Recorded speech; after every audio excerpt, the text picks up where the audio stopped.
First. Morning, colleagues. Today we have Jacob Sparker Architects. They are based in Cape Town. It's a firm dedicated to thoughtful, sustainable, and people-centered design. Their diverse portfolio includes commercial, residential, educational, and mixed-use development across South Africa and internationally, with a strong emphasis on urban context. Gentlemen, over to you. Morning, everyone. I'm Wahid Parker, partner Jacobs Parker Architects. Faisal Jacobs will be joining us in a minute. Thank you, firstly, for the opportunity to present some of our work this morning. Having chatted just briefly before this, I think it's quite it's always positively surprising to sort of look at your work in hindsight and to understand what we've built, and to almost try and find common threads that that link all of our projects together over the past 18 years. One of the key aspects that we've always kind of prided ourselves on as a practice in terms of the work that we do is this idea of, and I think what any good architect does, it's not sort of in any way unique to our practice. It's, designing from an urban scale down and sort of just observing good manners in terms of buildings, from an urban design perspective. And so, the topic really is public and institutional architecture. We've had the opportunities to work on numerous public and institutional buildings since starting the practice in 2008. And at its essence, always being good public and urban manners, and sort of working from an urban design perspective. And maybe just a brief introduction to the practice. So we started the practice in 2008, very much a design-oriented practice, focusing on creating people-oriented environment and pedestrian and really positive urban realms, with a specific emphasis on sort of what we consider to be appropriate architecture by engaging projects across a very broad range of scales. The projects are generally, we'd like to think, architecturally appropriate from an ecological, financial, and social perspective, and always designed from first principles, so without an over-reliance on technology, really. And we always sort of start by asking a key question. What is the essence of the client brief, and what is the minimum that is required to achieve the maximum impact with that brief? Or to achieve the brief. And so inevitably it comes down to a combination of the very sort of pragmatic nuts and bolts stuff, but also the creative side of things, being highly innovative and in some instances experimental, in order to deliver buildings that meets the client's brief, but obviously in a very creative way. Having looked back at some of our work, and it's a very broad range of typologies, from university buildings to cultural institutions and mixed-use precincts, residential work, educational projects, healthcare projects. There isn't necessarily a signature architectural language, that threads all of these things together, and deliberately so. We approach each project on its own merit. We allow the building to, allow the building story to, in a sense, unfold on its own. And to be what it needs to be, and always guided by considerations of context. And that, by context, I mean it's numerous things. It's not just the built environment context, but obviously other issues as well: the historical context, the urban context, the social context, and again the nuts and bolts stuff that drives a lot of this decision making as well.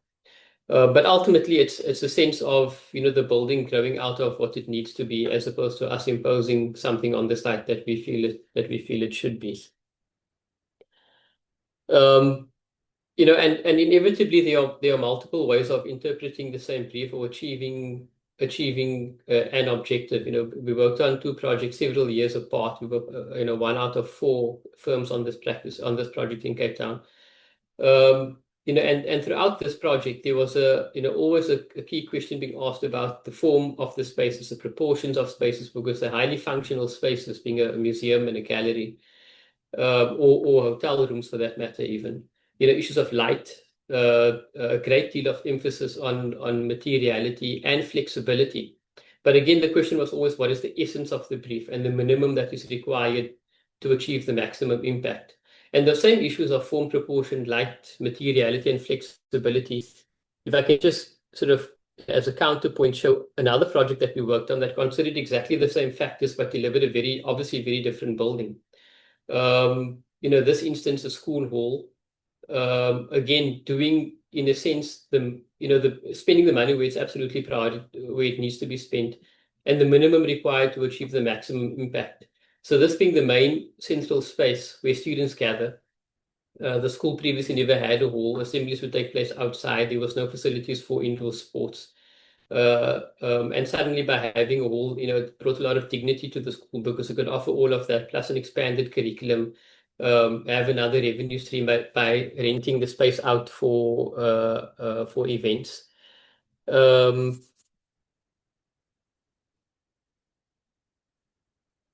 Sorry, can you see the screen? Yeah, I can see the screen. Okay. Sorry The about hall, that. yeah. Okay.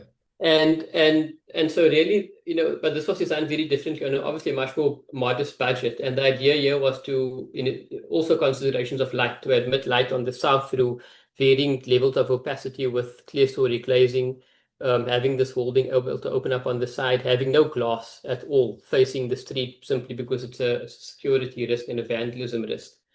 But a space as rudimentary as this can still be something that is quite beautiful when it comes to facing the street.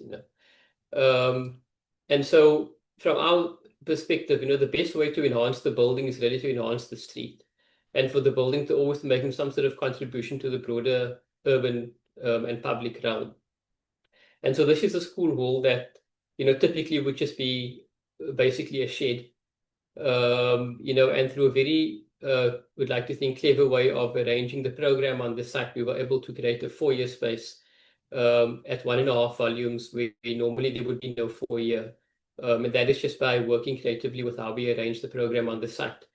And this needed to be some sort of a beacon in this otherwise quite desolate and hostile landscape. And so the idea of a white building that stood out amongst the, with the background of the trees, but still needed to be quite pragmatic. So the approach was to give it quite a solid, dark colored brick base, so that when rain splashes up from the floor, or when kids walk past with grubby hands, it doesn't necessarily dirty the building. But it's this idea of the building, being more than just a building and contributing towards its context. So it's an urban scaled, pedestrian oriented building with active edges, where it's permitted to be so in terms of the context. But with due considerations of security and maintenance, and the wall, as the image on the left shows, being able to open up onto the side where there were existing trees. So when there are functions and events happening in the wall, it actually opens up onto here. People are able to lay out tables, and it becomes quite a good revenue generator for the school. Right for the door. Yeah, and I mean, Faisal raised a valid point over here. The fire escape doors over here normally only permitted like 2 or 3, and we had to actually fight with this client quite a bit to, for extra budget to add a few more doors in order to let the wall open up in an appropriate manner. But I think what's important here is that the main space is just a shed, and then there's 2 boxes, one which is a taller volume, which houses the stage, and the other one which houses the ablutions, the feeding kitchen, and the lobby. Is able to create a building that suddenly brings quite a bit of dignity to the school. And so it's a similar thing through lots of our projects that we've done. The image on the top left is our hiking cabins along the Whale Trail. And the site is so remote and inaccessible. These were designed to be prefabricated and modular. So they're built in a factory, taken apart, transported to site on the back of a bakkie, and erected. And the image on the bottom left is the Premier's residence in the Western Cape called Leeuwenhof. And over there, it was historical restorations to the entire campus, but all the way down to construction details that were originally designed in the 1600s that needed to be revived and essentially made in such a way that they could be manufactured today.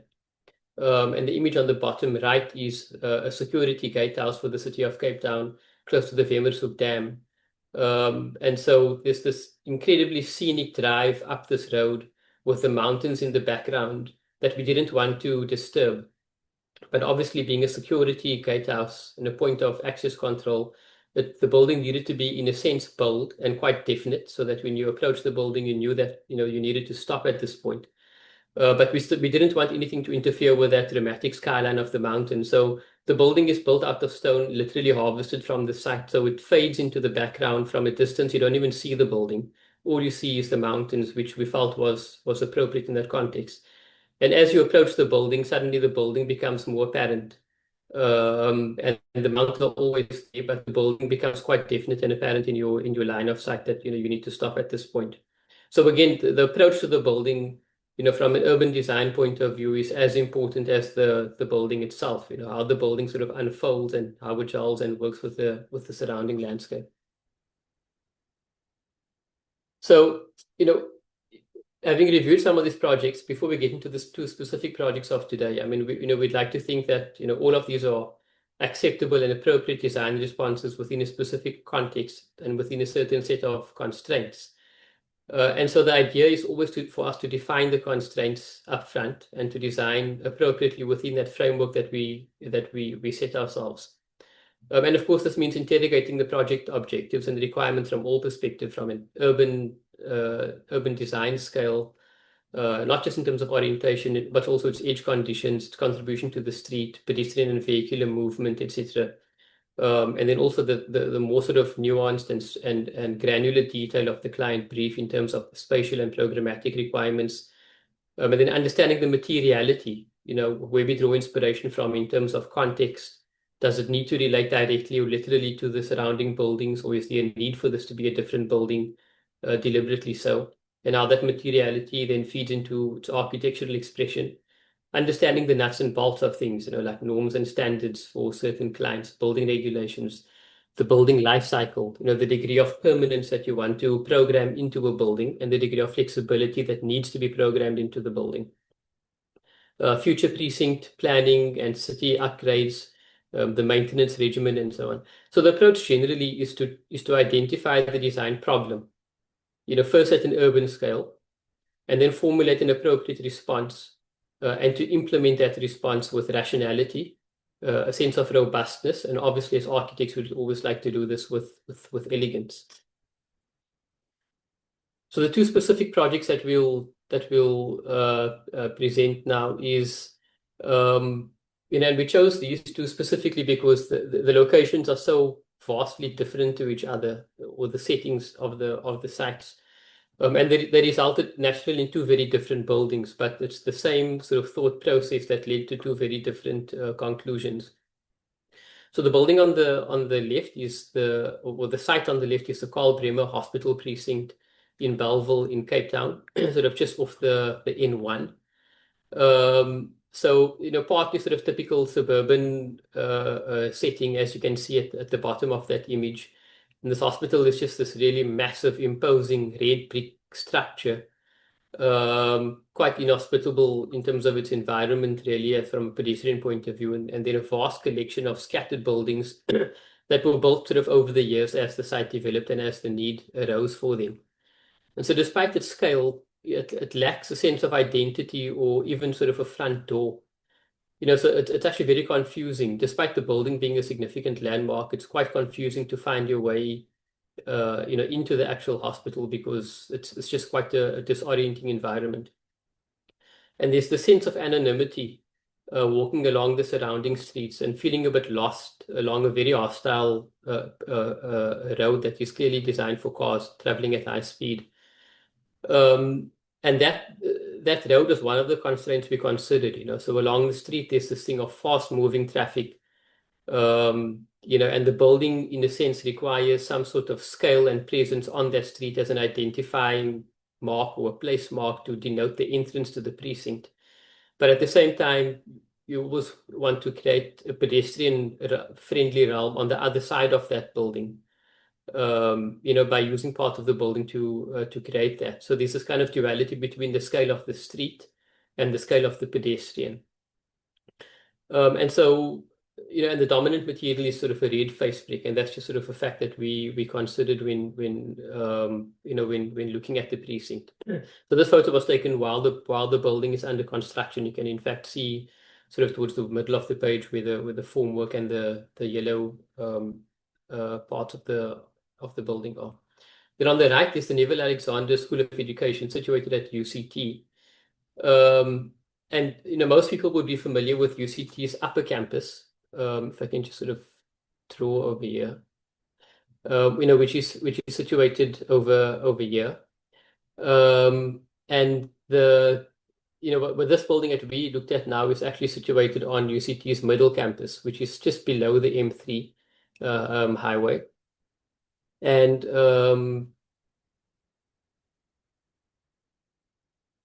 the thing with middle campus is that it has a very distinct scale and grain and a variation in terms of the architecture. So whereas upper campus is sort of more neoclassical, middle campus doesn't have a signature or a distinct architectural style, but the scale and the grain of the buildings are much smaller and a lot more scattered, not sort of as axial or designed on an axis as upper campus is.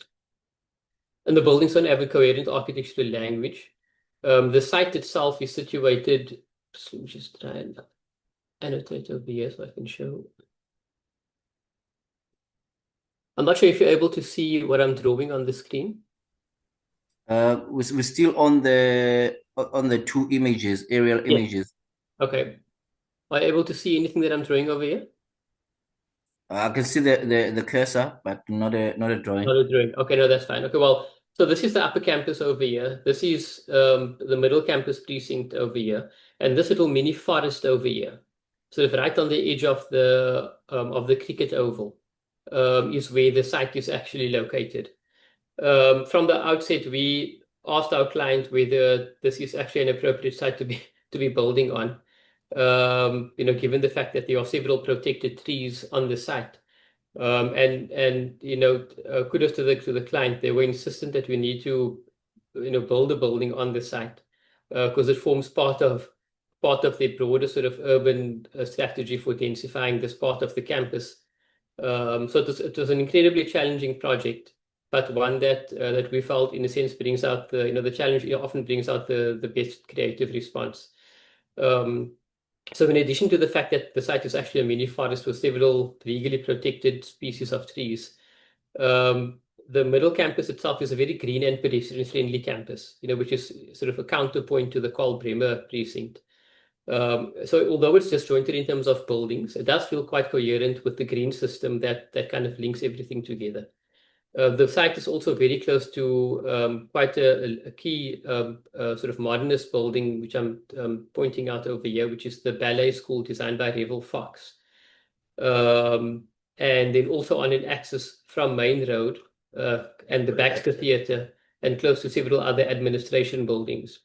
And there's also a longer pedestrian route that takes students from upper campus all the way to some of the student residences across the road. So, yeah. But also the architectural language is quite different. So university, upper campus is obviously university plaster. And the architecture of middle campus is more one of white walls and a smaller scale, Yeah. So this was obviously a big determining factor in terms of developing the architecture as well. Because obviously the building had to be contextual, Yeah. And then, of course, to add even more to our load, it was quite a substantial program that needed to be accommodated on this sensitive site, including an auditorium, lots of teaching facilities, several offices for staff, and so on. And there were also many heritage indicators that needed to be considered, as well as a very, very constrained budget to deliver the building for less than the cost of a school that you would normally build. Because basically we couldn't build higher than the cricket oval because we needed to protect the view back to the Cape Flats. So the building couldn't go too tall either. Yeah. Okay, so the first project that we'll look at then is the green building at Karl Bremer Hospital. And this is just sort of a functional brief that the client gave us. You can see it's fairly typical in terms of what you would expect. the number of people up to 140 people, 100-seater auditorium, conference facilities with a catering kitchen, meeting and seminar rooms, an archive, a library, staff area, mailroom, etc. From the outset, they wanted to achieve a 4-star Green Star rated building, but we were fortunate that we had quite a good team of consultants with us, and we were able to deliver a 5-star Green Star rated building that achieved an as-built rating with several South African firsts, but also a global first in terms of socioeconomic impact points. But obviously, we interpreted the brief a bit differently than just something that is functional, and so we saw this as an opportunity to create a building that really responds contextually in order to create quite an identifiable landmark along quite a busy road that really defines the entrance to the precinct and also creates a pedestrian-friendly environment. And then there were other objectives, obviously, to target Green Star points through very simple means without an over-reliance on technology, but to really design the architecture from first principles and to design facades in a way that are responsive and to use massing in a creative and responsible manner, as opposed to having an over-reliance on expensive technology that needs to be maintained and inevitably is not done so, unfortunately, in the public sector.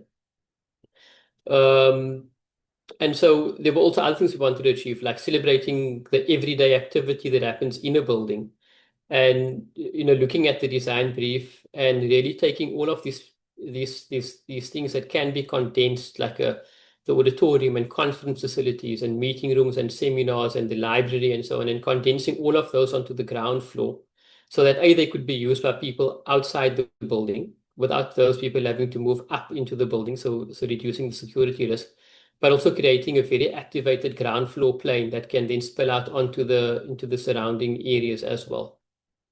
And in so doing, promoting interaction between departments and people, this idea of a highly networked environment and a sense of transparency and making the day's work actually visible. And of course, issues of maintenance and flexibility were also considered. It's just giving the location of it for context. I'm sure we all know where the Western Cape is, but the green dot on the far right indicates where Bellville is in that precinct. So on this image over here, we can see, this is where my cursor is now, is the N1 highway. And then this over here is Mike Pienaar Boulevard, which is also very much geared towards cars and vehicles. And then we've got Frans Conradie Drive over here, which is also quite a hostile street and really geared more towards cars than people. The green location over here, the green spot with the 2 buildings, is where the building is actually located. This is a fairly old image. There is a new emergency center that's been built over here. So where we located the building, it is actually forms part of a larger sort of urban design strategy for the precinct. So looking at this from a plan point of view, this being Frans Conradie Drive at the bottom over here, the factors that influence the location is obviously allowance for future expansion on the site as a driver or as a consideration, but then also trying to have as little impact as possible on the greenfields area around the site, because it was a greenfield site that we were working on, not unnecessarily disturb too much of the site or more than what was required. The orientation was obviously critical. North is to the top of this page, and so to expose as much of the building appropriately to either north or south light as may be required by the program. And so to orientate the building for optimum passive performance, access both in terms of pedestrians and vehicles, the visual connection between the street and the building, and most importantly, the visual connection in a sense almost through the building into the rest of the campus, which we feel was important. And also, again, designing that procession. So as you drive in off Frans Conradie into this entrance road, what do you actually see? Are you able to see through this building? Is it possible for this building to kind of hold its own in quite a strong way, but without the building necessarily cutting off views through the site? And to look, obviously, to retain all the mature trees where possible, and to consider the stormwater runoff from the site as well. So what this led to was quite a simple sort of massing strategy, more developed in section than anything else, really. that allowed us to actually respond and to address some of these seemingly competing requirements. So we have two buildings essentially, or two masses. The first is the south facing, is the south wing, and which is taller, 7 stories tall. The building in front of that is also the north wing at the lower scale, 3 stories tall. And what that means is essentially that the building on the south gets as much north light as is required, and the building in the north doesn't really block much of the natural light. But also the 7-story building is appropriate for the scale of this street over here. It creates quite an identifiable landmark. Like I said earlier, it denotes the entrance. It acts as a wind buffer for the building behind it, for the north-facing building. It allows for optimum exposure to both north and south light where required. It permits panoramic views in all directions. It allows the service components to be located in the basement of the building, directly below the tall building, which makes sense from a servicing point of view. And like I said, it creates a landmark along the very busy street. By contrast, the north wing, which is only 3 stories tall, relates more to the scale of this pedestrian street over here, which is shown with the green line. It creates a pedestrian-scaled forecourt. So once you've taken the turn off Frans Conradie, which is quite a busy street, the streets sort of become more pedestrian-oriented until you get to the area where you park, and even more so in terms of the approach from the parking area to the front door of the building. So this allows the southern wing to gain as much exposure to north light as possible. It minimizes heat loss through south-facing glazing by reducing the scale of this building, and it creates a sheltered atrium space between the two buildings. There is actually quite a transparent gasket between these two buildings where a lot of the primary circulation and public areas are located. And separating the two buildings with a transparent gasket was quite important for us, because once you actually enter the precinct, we still wanted you to be able to see through the building to maintain the sense of legibility on the site, and not be confronted with just a mass of a building that blocks visibility throughout.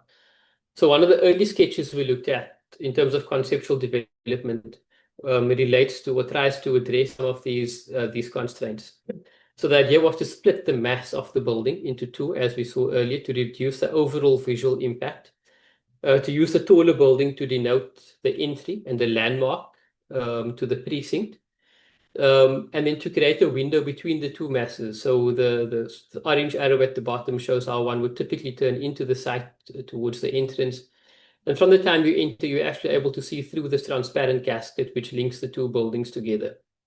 And similarly, as you take the turn over here to come to this building in particular, you're still able to see back through onto Frans Conradie. And similarly, from Frans Conradie, you're actually able to see through this or past the building into the rest of the precinct, which we felt was quite important for the sightlines to not be impeded. So despite the building's substantial size, it doesn't come across as an imposing building once you're off the main road. And the integration of the landscape, or of the building into the landscape, helps to obviously achieve all of this. So yeah, you can see the gray blocks are kind of the building masses, and these other organic forms that you see are sort of these concrete boulders that we designed and built into the landscape. Some of them are planters. One of them, for example, this over here is actually an auditorium, because we wanted to sort of counteract these two worlds. The one of this sort of fairly quite rigid geometric building that is quite functional and does what it needs to do, but it meets the ground in quite a creative way. And that's also got to do with how one actually approaches this building that we'll get into in a moment. So just very quickly to run through some of the conceptual diagrams. I think we've spoken about the north and the south wings already, but the idea of locating a lot of the communal spaces on the ground floor to promote interaction between departments, social interaction, and to encourage the occupants to move through the building instead of being confined to one floor of the building for most of the day. And so the result is that the ground floor of the building is a highly activated, very transparent space that condenses a lot of functions onto a single ground plane. It also means that when visitors arrive, they tend to use the ground floor and they don't have to move up the building, which aids security. And it also means that the client can actually let, or for lack of a better term, or allow other departments from public works to use these facilities on the ground floor too, without affecting their daily operations. And then again, the movement between these wings and through the atrium, etc., is designed not unlike you would design an urban plan for a little precinct, you know. And the idea of the main atrium space as almost a town square of the building, where people tend to congregate and where large events take place. The circulation on the upper floors are very, very simple. You know, very pragmatic, driven by the needs of fire escape distances and where lifts are located and so on. But the floor plates themselves are also quite interesting because the services are consolidated, obviously, into cores. That's quite a pragmatic thing. But also it allows a very flexible floor plate. One of the things with this client is that there's a very high rate of office churn, and so the floor plates need to be as flexible as possible to become whatever it needs to be, really, whether it's today or in 30 years' time. And so again, all of these shared facilities are located on the ground floor. And this was an early sketch of the ground floor plan that shows, you can almost see the activity and sort of the bustling nature of this space. And if one visits the building, then it actually does feel this way. There's never a dull moment or a quiet corner on the ground floor. It's always bustling with activity. And here you can sort of begin to see how the geometry of this form over here, which is this sort of fractured concrete boulder that we've designed as an auditorium space, is almost as a counterpoint to the very rigid, rational geometry of the remainder of the buildings. And that was done deliberately so, because a lot of it has got to do with your journey from your arrival to how you actually get to the front door of the building. On the upper floors, very, very simple, pragmatic, flexible, highly flexible office space. But what is noticeable is the facade typology. So, for example, on the south-facing facades, we've got brick piers with deep recessed, double-glazed windows, and this is obviously to assist with reducing heat loss in winter, which is primary, but also excessive heat gain in summer, with the southeast sun in the morning and the southwest sun in the late afternoon, which is extremely harsh in Cape Town. But the northern facades you can see are essentially just glazed with a suspended horizontal screen in front of it to reduce heat gain, to control heat gain and glare. So in terms of this section, this is kind of where we end up. This was an initial sort of sketch section, and it actually didn't change much from this. But this highlights some of the Green Star strategies that we looked at. Obviously, fresh air intake, reducing the amount of mechanical ventilation as far as possible, automated lighting control systems, using black water, organic black water recycling plant, and using that recycled black water in the air conditioning chillers instead of relying on municipal water all the time. It has been a tremendously successful strategy. The biodigesters essentially scrub the water, and that water is then used in the AC chillers, and the excess water is fed into the landscape, and it's meant that the landscape around this building has really thrived. We investigated all sorts of other things, obviously, like geothermal heat rejection systems that proved to not actually be the most optimum solution. Using permeable paving, which is now sort of a standard, but at the time this building was done, it wasn't sort of that commonly done. And so all the water on the site is captured and reused at least 3 times before it's ejected into the municipal stormwater or wastewater system. And of course, being a water scarce region, it was critical that we adopted this approach. Social. Oh yeah. And then you'll notice as we get into the architecture of the building that it's a face brick building, and this was deliberately done so to encourage labor-intensive construction methods. And obviously, it being a face brick precinct, it wasn't an automatic and obvious choice to make it a face brick building. But one of the factors that did play a part was that we wanted this to be a building that was able to generate income and generate work for people. And a specific method that we employed under the Green Star rating tools was for job creation, so that every artisan and a lot of the unskilled labor on the site received training on site with actual certification for the training that they underwent. which enable people to actually source work elsewhere, and in some instances start their own businesses after working on this particular construction site. And this led to us achieving a socioeconomic impact point, and it was the first building on the continent to actually achieve that under the Green Star rating system. And so it's been tremendously successful from that point of view as well, to consider sustainability, in a broader sense than just the ecological, the financial sustainability. And of course, for our client being Department of Transport and Public Works, it was a big feather in their cap as well. So these are some fairly rudimentary three-dimensional studies that were done before the days of sort of highly photorealistic stuff.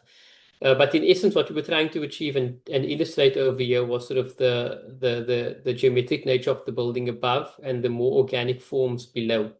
That is sort of where pedestrians engage with the building at first. And how that can be something that almost organically or instinctively leads you to the front door of the building. And it was actually quite successful. So this is the actual end result of the building. You can see the taller building on the street side, which actually holds its own in quite a robust manner. The vertical articulation on the facade to assist with shielding the glazing. The taller building in front in the foreground, the smaller building, to the right of that, and the garden space in between, which is actually taken shape quite nicely. This photo was taken just after completion, but it's extremely lush and green all around the building. A face brick building, something that is very, very simple. We limited the palette to literally 2 materials on the facade, with fire escapes sort of emerging where they need to, just to obviously break the mass of the facade and to be something that is quite celebrated. And then on the other side of that, you can see the difference in the way the north facades are treated, with this horizontal suspended screen on the front to reduce excessive heat gain and glare, but to obviously admit as much north light as possible. And obviously those screens are tuned to respond differently to summer and winter sun angles. And just the scale of the street, obviously over here being something that is much more geared towards pedestrians. And it is quite a pedestrian-friendly walk along this building. And so as one sort of parks or approaches the building, this is kind of what you see. And these are those kind of concrete boulders we spoke about. And so there's no real idea about where the front door is, but in a sense that's okay. Being quite a substantial environment, you're not always going to be able to obviously see where the front of the building is, but what is important is to design the ground plane in such a way that it leads people almost instinctively to where you want them to go. And so here the distinction in geometry and in material are devices that we use in order to instinctively, guide people towards where they need to go. And so here you can see also the transparency of that gasket between the two buildings, being the tall tower in the middle, being the lift lobby, and the bridges that take you across. And from those bridges, the views out are quite spectacular, really. So as one parks and approaches the building, this is what you encounter. And as you move through those spaces in between those concrete boulders, this is typically what you would see. And this isn't an edited image. This is literally as it is on site, except that the greenery has sort of overgrown on the concrete quite a bit from the top over here. But this is otherwise like quite gray and almost stark environment that you're walking through. But the thing that is quite apparent is this floating red box above, and the stairs that from all directions that leads you to here. And so it's quite obvious in terms of how one moves through this space in order to get to the front door of the building. And then as you move closer towards the entrance, you encounter sort of the difference in materiality and the horizontal screens, as you can see over here, which is on the north facade of the building. And eventually leading to the sort of generous stair that spills out onto the street and takes you to the front door. This taken from the entrance, looking back towards where you arrived from. And this concrete shell that you see over here is actually an auditorium space. behind, which is one of the public facilities located on the ground floor. And it's just some more views of the facade articulation. So a building that is quite robust and holds its own on an urban scale. And despite that robustness, and the nature of the materials, the views from the inside are really quite spectacular out all the way around.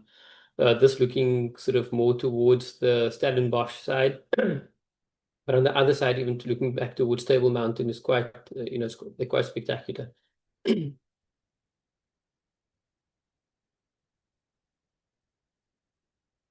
this is the auditorium that's located inside the concrete shell that we spoke about earlier. These are some of the sort of sustainable design achievements. It's achieved a 5-star as-built rating, which was amongst the first government-owned buildings in South Africa to do so, and the first on the continent to achieve a socio-economic impact certification under the Green Star rating tools. And what this meant obviously was an incredible amount of local sourcing of materials and labor, with reduced embodied energy and support for the local economy. There were several skill development and mentorship programs on site. Obviously, the building is designed from first principles, so it's optimized orientation and appropriately scaled glazing, which were some of the key priorities. But it's quite an holistic design strategy around sustainability, that enabled us to achieve this. So the second building then is something that is completely different in a sense that, still trying to design from an urban perspective, and still announcing itself as a building, but only where absolutely necessary to do so. A lot more scaled back and restrained, because that is essentially what the context required. So just for context again, this is the UCT. This is the upper campus, which I think most people will be familiar with when they think of UCT. This is the M3 freeway, which cuts right through the site and separates upper campus from middle campus. Woolsack Drive over here, the other side of which is located a lot of student residences. And inevitably, most students walk from upper campus or from the residence, whichever way, through middle campus, past this site, which is showed in green over here, over Woolsack Drive to their residence. And a lot of students will also walk down to Main Road. This is the Baxter Theatre, which is a significant cultural institution located where I'm showing over here.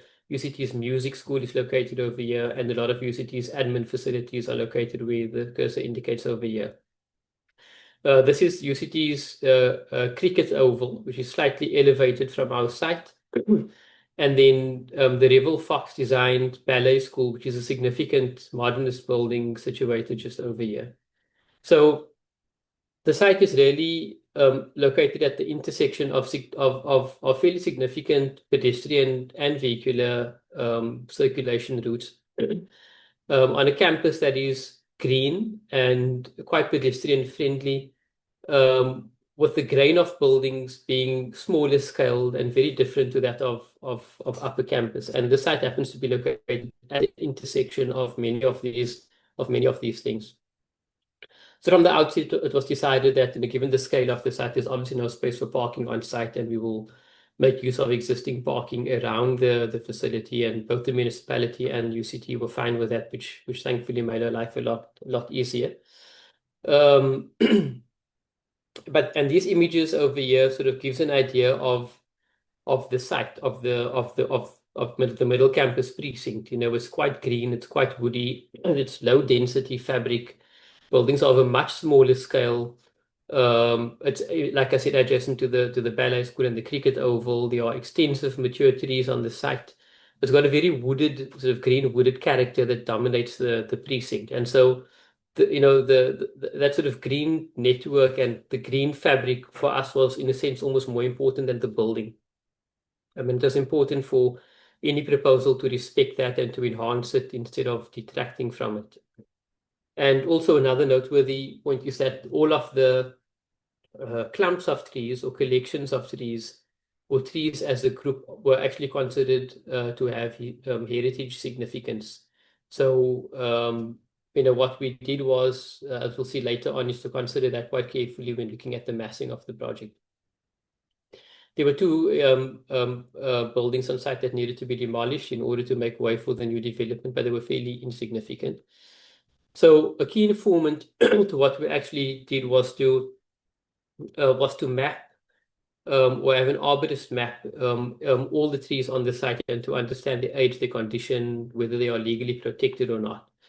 And that, in a sense, told us which trees or which groups of trees needed to be retained and which trees could be removed in order to make way for development. It's important to note that just because a tree could be moved or removed, doesn't mean that they were actually removed. We tried to retain as much of the trees as possible. And so the image on the left shows in red the trees that could be removed. And then the image on the right shows the kind of zone within which we could then actually build or locate the building. So distinct trees were obviously retained. And so the idea was always to treat this as some sort of surgery in this mini forest and to carefully locate the building in a way that it doesn't detract from the forest at all. But it feels like the building and the forest have always sort of been the side by side. Some other key considerations was the fact that this is obviously a cricket oval which is elevated. The prevailing winds in summer from the southeast, in winter the northwest, the movement of the sun, and the fact that, of course, because of the wooded nature of the site, there's a significant amount of shade that the building is consistently in. These are some of the views from the cricket oval, or towards the cricket oval, back towards Upper Campus, and then back towards the Cape Flats on the other side. And like I said, the building finds itself sort of at the intersection or on quite an important node coming up from Main Road, the route that takes students typically to either the ballet school or to residences, to the university's admin facilities, and from Upper Campus. Building A over here is the ballet school. You can see it's designed by Revel Fox in the 70s. It's a very good example of regionalist modernist architecture in Cape Town. It's got a lot of refined detailing. It's immediately adjacent to our site. It's got quite a modest scale to it, but it's still quite a prominent building. There's an expressed concrete structure with bagged brickwork, lots of depth in its openings. It's limited to 2 stories, and it's got an expressed roof structure. And building B over here, which is immediately adjacent to that, is the building on the bottom right over here, which you can see is completely different. So there isn't necessarily an architectural identity to the site as a whole. Just further up the road is UCT School of Music, which is a face brick building, with very limited openings, lots of mass, obviously, for the acoustics that are required. But with glazed elements as well in terms of its circulation. And then close to our site also is UCT's administration building, which again is sort of more masonry painted but quite distinct. And there were several heritage indicators that needed to be considered as well. So obviously to conserve the landmark buildings, to retain the green framework, and that any new building needs to be sympathetic to the form and the scale of what is currently there, to retain the views, etc. And so all of these are obviously things that we considered to be urban design informants, really. And again, so the site, all of these things really enabled us to understand where we could build and how we could build and sort of for what sort of height and scale we should be building. And so inevitably where we ended up was with a fragmented building or fragmented buildings very carefully located in these clearings on the site wherever we were able to build. The scale of which is in keeping with the surrounding context. So the building wouldn't really be something that is overly dominant. To preserve the line of trees along the street and at this urban node over here, which is at the intersection of all of these streets, to preserve the character of the site. And so the buildable area is really defined by the clearing on the site. And obviously we've had future proposals or proposals for future interventions on the site sort of to pedestrianize this entire street, to really begin to tie all of these things together as a whole. And then to start looking at really the section. So from the top of the cricket oval all the way down to Main Road, the scale of the building to never really exceed that of the trees, to not protrude above the cricket oval by more than one story at most for the taller part of the building. And then to have a forecourt in front of the building to allow the trees to still kind of dominate the site. And then on the other side over here, you can see this is the ballet school, and the red line indicates the height. And so from the outset, we didn't want most of the building to go beyond that or beyond the line of the trees. But there was a portion of the site, incidentally, that lines up quite nicely with Devil's Peak in the background, and where there's a clearing on the site where the building could announce itself. But it's less than a quarter of the building. It really pops out just to be able to announce itself facing the square. And then we looked at further fragmenting the building so as not to have significant masses, so that not only can you see and have clear sight lines and views between the buildings, but also through the buildings themselves, not too dissimilar to the Carl Bremer building we looked at just before this. And as I mentioned earlier, the programmatic requirements were quite substantial, but we decided to sink into the ground the single biggest space, which was the auditorium on the site, and then to arrange the rest of the program vertically in terms of administration and teaching facilities to create, again, the sense of movement through the building, both vertically and horizontally. And to have the student cafe overlooking the street and the square to be inviting for passers-by to kind of walk in and engage with the space, but also to bring a sense of activity and movement and pedestrian activity to the street edge of the building. And so this is a technical drawing, but something that really just demonstrates how the intervention, which is red over here, in terms of its scale, gels quite well with the scale and the grain of the surrounding context. Just a plan of the auditorium level, and then the ground floor, which you can see kind of nestles itself and winds its way through the site as it needs to in order to respect the existing trees on the site and to not detract from the character of the street, which we thought was paramount. You can see over here the lecturers' offices, which was quite a substantial amount of accommodation that needed to be incorporated. These are some of the initial elevational studies that we did. As you can see, it's a very, very simple white building with a concrete frame, with bagged brickwork to relate to the ballet school. But there is a portion of the building over here where we could remove some of the trees, where the building actually announces itself and pops out of the clearing. And this is what it sort of looks like in reality. This is taken in spring on quite a windy day, as you can see. So the trees aren't the leaves sort of haven't fully grown back yet. But as it is now, the building is actually quite recessive, and the only thing that you really notice is this cube that pops out over here to just denote, in a sense, where the entrance to the building is. The rest of it over here fades into the background quite significantly. But what is quite nice, again, with the building before this, is how, from a pedestrian point of view, the building kind of unfolds as you approach it. So here, it's very much a matter of the trees being in the foreground and the building being in the background. But as you approach this white cube, just for a moment, it's as if the trees almost become recessive and the building comes to the fore. And the sort of angular geometry distorts the perspective somewhat, and it leads you to the front door that you actually can't really even see, but are encouraged to kind of find, by this very generous stair that spills out onto the street, sized so that each stair is actually a terrace for students to kind of gather on, which references the famous Jamison steps on the upper campus. So this really becomes a hive of activity with students sitting on the stairs, spilling out onto the street. But no sooner do you begin to walk up this stair, that the building then begins to fade into the background again, and the trees and the forest then becomes the thing that is most dominant again, and the building kind of respectfully just recedes into the background. and allows the natural sort of character of middle campus, which is the trees, to come to the fore.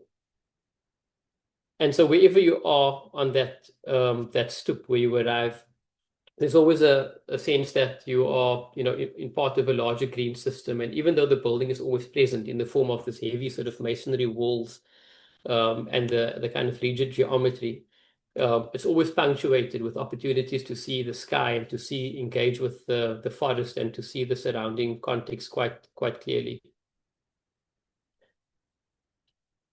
And as you enter the building, again, wherever you are, you're never kind of separated from a view of this mini forest, all the way down to the floor. It is the thing that is paramount. It's key to the overall design strategy, and also it helps to orientate yourself in buildings that are often very difficult to navigate and often illegible. The forest is the thing that kind of anchors you. So wherever you are, wherever you walk, it's easy to orientate yourself. These are typically the passageways or the hallways outside of lecture rooms where students tend to gather. This leisure over here is actually at the desk height, so very often students will be gathering over here doing either last-minute homework or projects together, strategizing on things. And again, here you can see that it's almost as if the forest floor is welcomed, in a sense, into the building.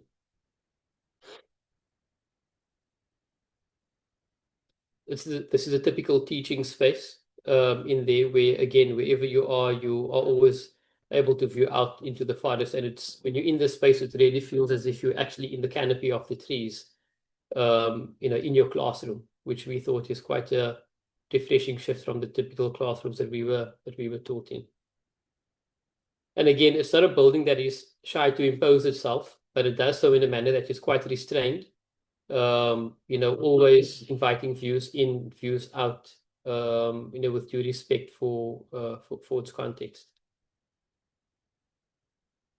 And so here you can see this is the actual building over here, or the two buildings, before these trees actually sort of grew their leaves back in the summer. And this is the ballet school that was existing before it. And these are the other buildings over here. So you can see in terms of the scale and the grain, it fits in quite well with its context. So there we have it, really, in essence, two quite substantial public buildings, which respect the same urban-focused design approach, but resulting in two vastly different but equally well-mannered and restrained buildings, contributing towards an improved public realm, wherever they are located. Okay, thanks. Thank you so much, Wahid and Faisal.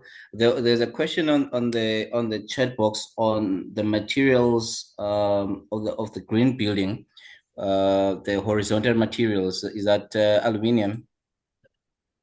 No, that's actually a recycled. It's a recycled timber and plastic composite. Eve-Tech, yeah. So you can see it over here. So we ran multiple simulations on possible materials to use for the screening devices.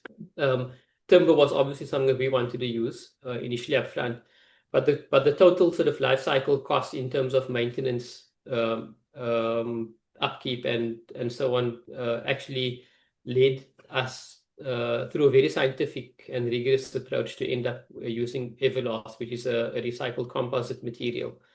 Wasn't without its issues, and I think you can see in some of these images that the material did actually bow, very slightly in some instances. Over here, one can actually see. So, and that's only really in the peak summer where you would sometimes get some of this bowing, but that was later resolved. So it was a learning curve for us too.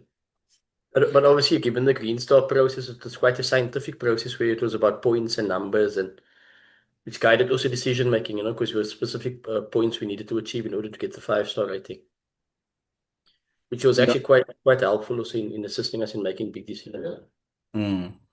This is quite an achievement for a government building. It brings to me the question of the time that you were given by the client to do this project. And also, it's really good to see that the client was open to an idea like that. But What I was think, the process like? yeah, I think you mustn't romanticize it. I think these things are, I always tell people in the office, even Tado Anders says architecture is warfare, So, I mean, obviously we don't maybe adopt that aggressive approach, but I think it is an element of fighting, which has to be employed because, the initial brief was only 4 stars and we pushed and pushed and pushed and then we ended up with 5 stars. So I think it's even relevant for the SOE project, we had to really fight, even though the cafeteria wasn't part of the brief. And so we had to fight for program. We needed to fight for where we wanted things to be located. I think it was the same for Carl Bremer, even maybe more so. Even just moving the boardrooms down to the ground floor was really going against the grain of how they generally plan buildings in Mm-hmm. public works. So we really had to fight for, and I think this is where we try to sort of frame the conversation around public manners, and an urban way of thinking, which is what actually guided even how we located the Vegas program. Otherwise it would just be a standard office building with all the floors being Mm-hmm. inactive and the ground plane being just the front door. And we had to really fight to get what we wanted. And I think in the end, obviously, it's a client that was open to discussion and workshopping and so on, which was obviously a big compliment to them. So I think it was I think that's also where sustainability comes in. It's got to do with a client that's open to accommodating change, which I think we obviously very grateful for. But obviously the consultants have to drive that process and that's what it was. But it was quite a time consuming process. So it was very time consuming. Yeah. But we always say, I think, look, for us, the key is obviously to make sure you're getting that concept right, and so we spend a lot of time refining a diagram. And so we were faffing around with lots of ideas for a long period Yeah. of time. And literally the morning of the first sort of major client presentation, we had to really just whack something out. Yeah. But you can only do that obviously once you've digested a lot of other processes in the background over several weeks. But in the end, we got to the right solution. And I think, hats off to the client. I think we are quite fortunate in the Western Cape in that I see one of our other colleagues, Rish Singh, is also on the line, also does a lot of public sector work over here.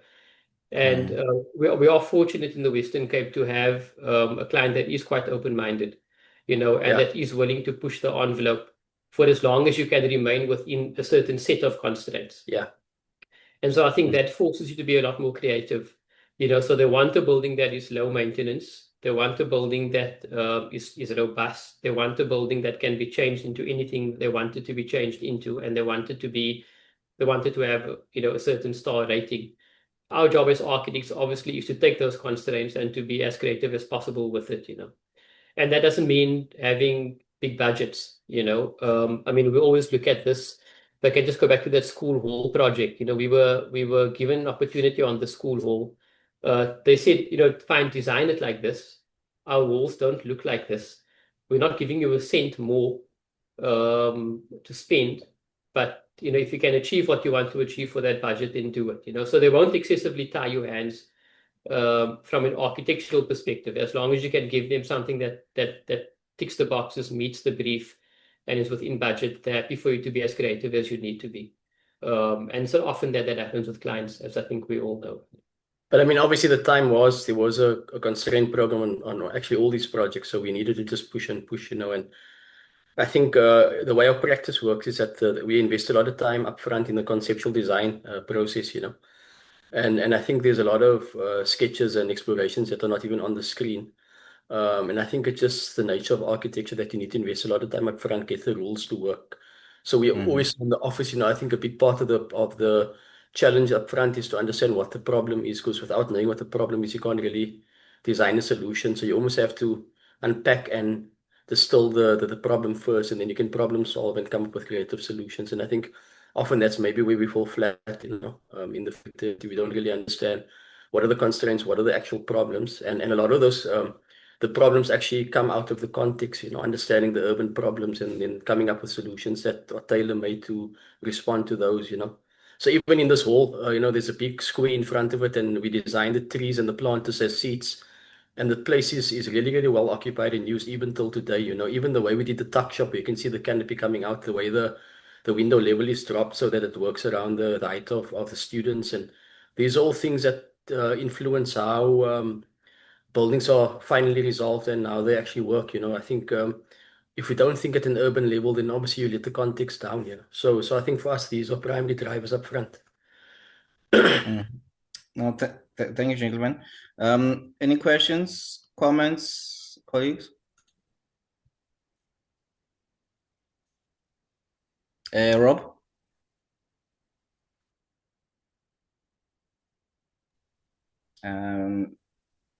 Kindly unmute yourself, Rob.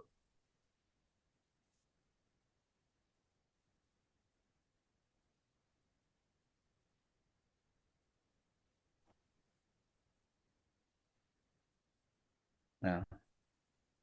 Maybe something like that there.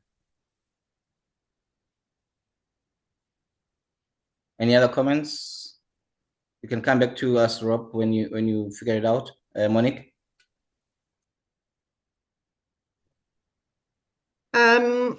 Hi, gosh, I'm totally fangirling over here. Wow, I'm so blown away by the conscious way you approach design and the contextual way you approach design. Every single decision has been so carefully thought about.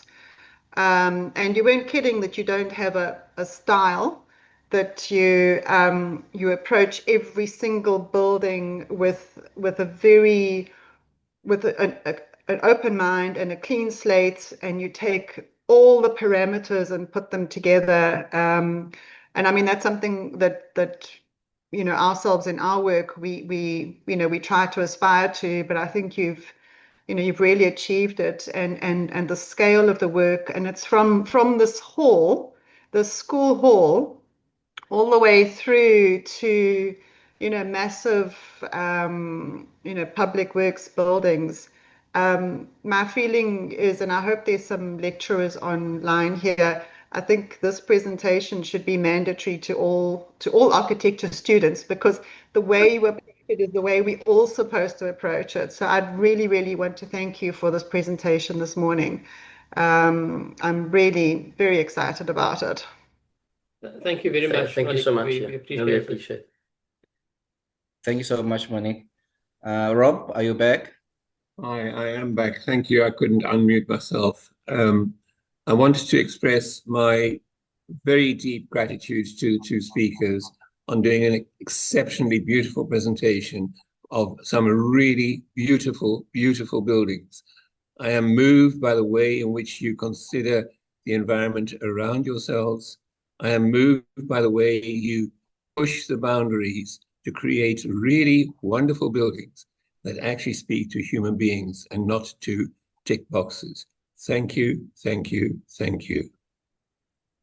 Thank you, Rob. Thanks. Appreciate it. I must Yeah. also just take a moment just to acknowledge the team in the office. We've been very fortunate to always be blessed with a fantastic team of highly motivated and not only talented, which is obvious, but I mean also very committed people in our office who've helped us to deliver this work over the years. I think anyone who manages a practice and manages a team know that it's not always easy to be able to be part business owner, part architect, part attorney, and part everything else. And we definitely would not have been able to deliver this work without the competent team that we have with us in the office. So they have to be acknowledged and recognized as well. But I think we've also learned, with, talent can only take you so far. So I think, practice, we often speak about resilience and not actually because, design is obviously never complete. You can design and design and design. And it's never really complete, but I think it's got to do with resilience and wanting to get to the end product that really just makes you feel that you've partially solved the problem. So I think without resilience, which is what our office obviously aspires to, you can't really deliver anything of substance. I think that for me, and in any context, I mean, we've done commercial buildings as well. We've done a massive building in Salt River, which was a 15,500 square meter building for a developer. And I mean, the facades were really given to us in terms of a ratio by a QS, and we still had to make a nice building. So I think there's sometimes a brutality around things that you still have to work with. But in all of that, you still have to somehow acknowledge the urban realm and I think that's where I think the theme of urban manners and being well mannered is important to our practice, at all levels. I've just got a message on the inbox there from one of the lecturers from UKZN on taking up the suggestion by Monique to have the presentation to the students marked down, and I think that would be a great thing to do. So Kiara will be in touch with you on that. So that'll be awesome. So congratulations for such a body of work. And I wanted to find out in your view, looking at Cape Town and South Africa, how are you? What do you feel is next? You've done such incredible exemplary work. What do you feel is next, or what is your focus, or how would you like to communicate to the architectural fraternity going forward, as far as our approach is concerned? Oh, what's immediately next is maybe just a nap, because this was a fairly early morning start. So beyond that, I'm not really sure right now. No, I'm joking. Look, I think it's literally been the blink of an eye, and it's like 17, 18 years later. Yeah. But for us, I think the key is that we like to think of ourselves as perpetual students. I think that is something that we always, I think anyone would like to say. We're not sort of patting ourselves on the back, but there can never be a moment when we don't want to be learning something new. And whether that's from our mentors, who we still refer to as our mentors, Martin Kruger, Pedro Ruiz, and people who we work for as interns and we still learn from, and are now 20 odd years hoping to work with them again on several other exciting projects that are in the pipeline. But we're not just learning from our mentors, we're also learning from interns in the office who come with fresh ideas and new takes on things all the time.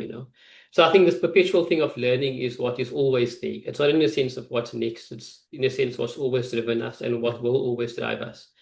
You said, how do we skin this cat, this new project that walks through the doors. But going forward, I mean, we're spending quite a bit of time now on projects, public buildings, educational projects, some healthcare facilities, not a lot of private residential work, but some of them. But for us, the essence is, is it an interesting project? That's really the key. I showed images of the Zuidsmarke project at the waterfront earlier on, when we always tell people that, when we were working on that project, it's sort of a 500 million rand project. We were also designing a little 500,000 rand hot dog kiosk just 300 meters away from that, And so there's a lot of sort of that variation in scale that keeps the practice an interesting place to be. And that's really the thing that we want to keep moving forward, is that, how do we keep it an interesting place to work, and how do we keep it an interesting place to deliver, or a place that delivers interesting projects moving forward? That's really the key. If I can just maybe say some hands, but if I can just maybe add, I think maybe over the years what we've also learned is that given where the economy in the country is at, I think that year of maybe, there was a time when I was a student, I was spending maybe 6 months detailing balustrades, and I think maybe those days have now passed, that year of shadow gaps everywhere and recessed bolts, and we just don't have the money for that kind of detailing. But what it does mean is that we have to really focus on the conceptual part of the process, because really we always say that even our building should still work, even if the school was painted pink. It wouldn't necessarily change how the building functions. So I think for us moving forward, it's really to still focus intensely on the conceptual design process. But I also say in the office, in order for practice to sustain itself, you obviously have to do a wide variety of projects. So in our office, we often get even maintenance appointments from the Department of Public Works, and even those, there's never such a thing as a boring project. As an architect, even if you're doing a toilet, bathroom layout, you can still be creative about it. And I mean, even the hiking shelters for us was actually a maintenance project. In the end, it won a merit award, and even the project at the bottom, the stone building, that was supposed to be a gatehouse. So we could have put up a little Wendy house there, and it would have been fine, because that was what the brief wanted. But I think as architects, we had to push the envelope. So I think being creative isn't only limited to designing the building. Even in the office, we often even tell the staff, even sending out an email to a client is a is a design exercise. And so I think if as long as creativity and being creative permeates all levels of what you do, because I mean, being an architect isn't necessarily only being an architect in the office. Being an architect is a 24/7 career. Even in your head and in your mind, you're always thinking about things. And I think if that consciousness is not there, it's very, very difficult to come to resolution on anything. So I think that's what we try to profess. I think in an increasingly fast-paced world where there's a need for quick gratification and it's always refreshing. I mean, we had a meeting or a design session last week with Martin Kruger, who's a mentor to both Wahid and I. And I think it was so refreshing, man, because in this world where everything is quite pretentious and fake, there's no substitute for experience and a great design eye. And I think his philosophy of always thinking about the urban realm first, is what inspires us and what has actually formed the basis for our practice. And I think if we can continue in that vein, you can deliver good work under trying circumstances if you just get the essence right. And I think, but that is part of the struggle today. So really, it's not easy practicing as an architect, which I'm sure everyone knows. But I think if there are a set of principles that you sort of adhere to at all levels, and I think you can always deliver some level of acceptability and success to what is essentially good city making. I've just seen one question it's come up on the chat about how we protected the three root systems. So that was an integral part of that UCT project. So by mapping those, we not only did they map sort of the three trunks and the canopies, but also as much of the root systems as possible. And those were kind of shored up and protected, like literally into the ground, with protective barriers around them in order to ensure that that the root systems are protected. And that was a key driver in terms of locating the pockets where we could actually build the building. So those, that's how the trees actually survived. Thank you, Wahid. Rob, are you having another question or comment? No, not at the moment, Skur, but yeah, I have two thoughts. One is, could we not convince the School of Architecture to invite this practice to come up as a visiting practice at the school and thereby enjoy it as members of the Institute? And the second is, can I compliment them also on their incredible design for the bracket on the doorway at Leeuwenhof? The fact that a modern architect actually goes to that trouble and has the competence to know what you can and cannot do with wrought iron and handcrafted stuff is quite incredible. I hope that the heritage architects of KwaZulu-Natal take note of it and fix it in their minds. Thank you. Thank you. Thanks, Rob. Thank you very much. But again, over there, it's a team effort. We were fortunate to work with some incredible blacksmiths in Cape Town who we learned from, and were able to help and guide. And so it's a team effort more than it is. But we'll take the compliment anyway. It's a Friday morning. Gentlemen, I accept what you're saying, and it's absolutely true. The team and your craftsmen with whom you work are as important as those who think. Where all my comments are directed directly to all of you. Thank you.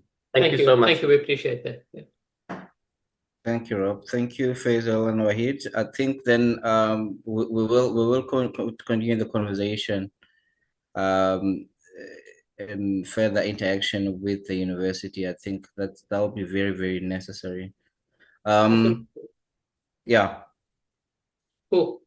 Thanks so much for the opportunity. Thank you for the opportunity. We really appreciate it. Thank you so much for taking your time. We prefer it nice and early here in KZN. Yeah. Yeah. Thank you so much. Cheers, guys. Bye. Cheers. Thanks everyone for joining.